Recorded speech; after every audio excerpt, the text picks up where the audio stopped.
Alright, here's another video. I'm filming in the same place because I like to have it made in the shade. Anyway, nice lovely tree here, just saying. Lovely tree. Anywho, so a journalist from Al Jazeera was killed allegedly by the IDF.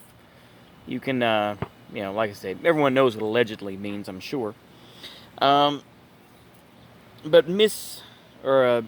could be Mrs. Akbi, a Shireen Akbi, I believe that's her name, was in Jenin and was shot allegedly by an IDF sniper.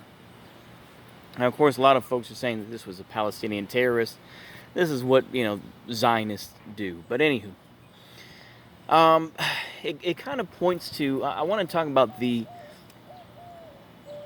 contradictions that exist within Israeli society in general. The fact is that, in general, this is why you have, you notice a lot of folks won't really talk about the Jewish Defense League, won't talk about people like Meir Kahane, who went to Israel and was like, you cannot have a democracy and have a Jewish state. Very much like I say, and of course, as you get into it with, people like Meir Kahane, a lot of hypocrisies, including an Italian woman, or an Italian American that he had an affair with, and she killed herself, amongst other things. I remember I did a kind of a little bit more of a rabbit hole, deep dive sort of video. I think it's somewhere on there talking about, Meir Kahane. But, realize this about Israel. Israel has, more specifically, Tel Aviv has some of the largest gay pride parades. Tel Aviv, of course, like I say, one of the largest gay pride parades in the world, I would say. But then, of course, you'll have every politician going to the Wailing Wall and putting on a yarmulke and, doing prayers, right? So, like I say, just like anything else, there's contradictions that will exist. It's the same type of thing when, a lot of Wignuts, I think, who are at least have half a brain, realize that it's like, we're not going to fuck with Azov, because it's like, you can do basic research and find out that the Tavor bullpup was given to the Azov battalion by the Israelis, and more specifically, through the help of people like Kolomoisky. And of course, Kolomoisky, you won't hear full on, you just don't hear about it, do you? People say, oh, Azov is small, oh, Azov is irrelevant. But when they talk about Kolomoisky and his connections to President Zelensky,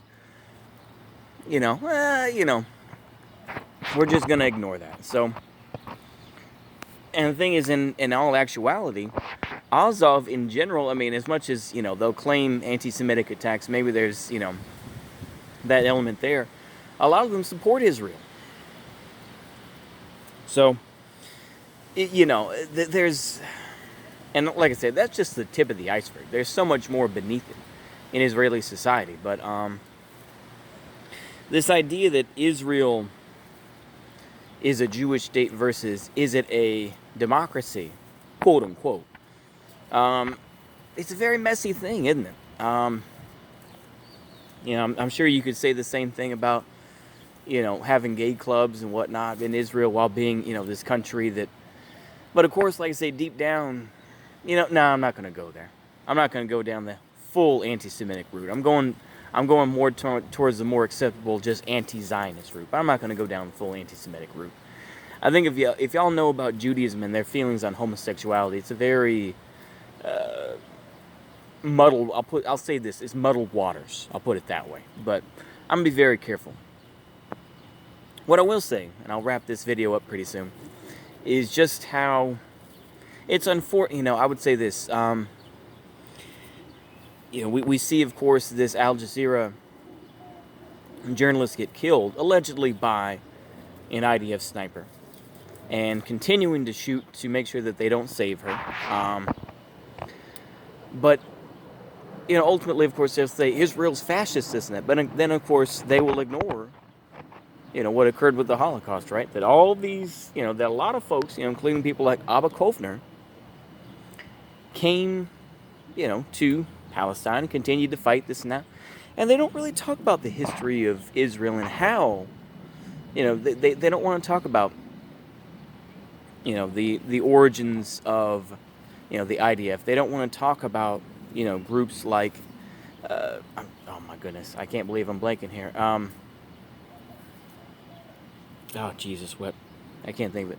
But they don't want to talk about Nakam, that was attempting to poison millions of German citizens with arsenic. They just kind of leave it out. They'll see it as an honor and whatnot. Whatever. And they won't talk about.